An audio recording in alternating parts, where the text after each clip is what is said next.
Assalamualaikum warahmatullahi wabarakatuh. Selamat sore rekan-rekan semua. Terima kasih sudah meluangkan waktunya untuk kembali berdiskusi tentang core value ASN. Untuk kegiatan yang kita diskusikan masih sama seperti yang kemarin, yaitu PTSL. Dan penetapan panitia adjudikasi PTSL itu saya fokus ke nilai adaptifnya.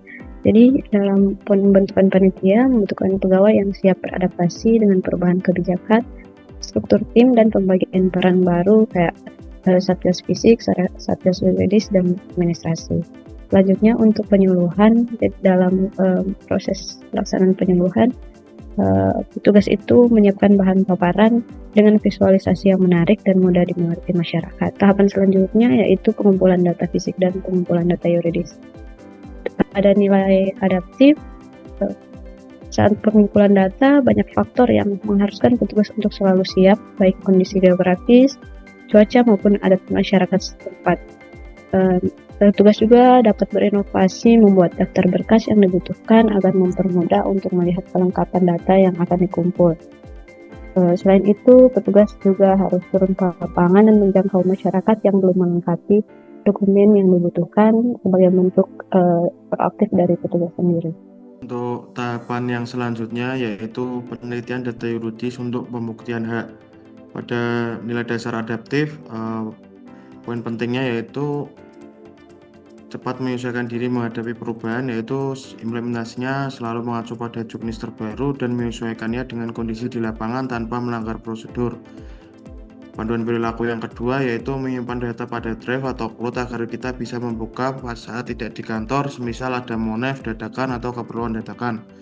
Tindak proaktifnya yaitu menanyakan kepada atasan jika terdapat syarat yang tidak kredibel dan jika masih dimungkinkan mengkonfirmasi kepada pemohon untuk dilakukan pembenaran.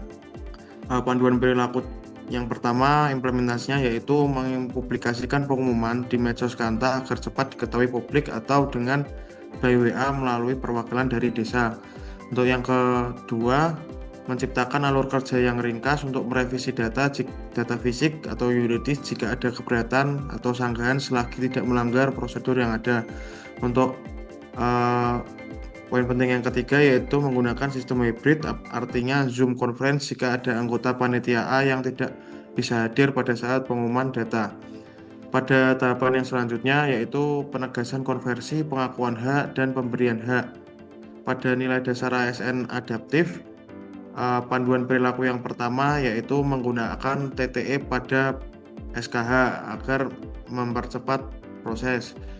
Tahapan selanjutnya itu pembukuan hak.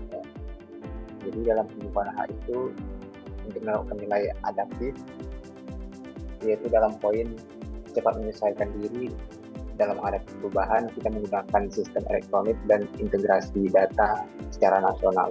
Terus berinovasi, dan poin kedua itu terus berinovasi dan menggunakan kreativitas. Tentunya petugas ya harus adaptif dalam pembuatan sistem yang terdigitalisasi dalam proses pembukuan hak. Dalam tahapan berikutnya juga ada penerbitan sertifikat hak atas tanah. Untuk penerbitan sertifikat hak atas tanah dalam nilai adaptif,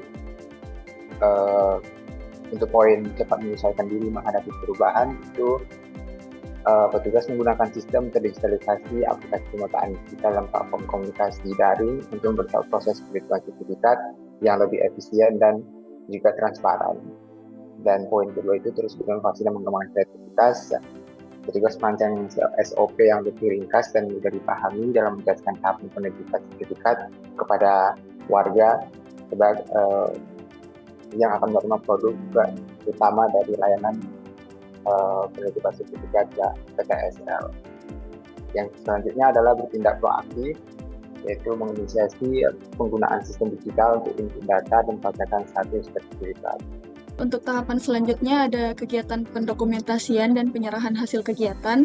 Pada nilai dasar adaptif, kita harus cepat menyesuaikan diri menghadapi perubahan mengingat banyaknya pihak yang terlibat seperti panitia PTSL, aparat desa, serta masyarakat, maka kemungkinan terjadinya perubahan dalam prosedur atau sistem pada hari H itu sangat besar ya. Jadi penting untuk dapat bekerja sama dengan fleksibel guna memastikan bahwa proses pendokumentasian dan penyerahan hasil tetap berjalan lancar.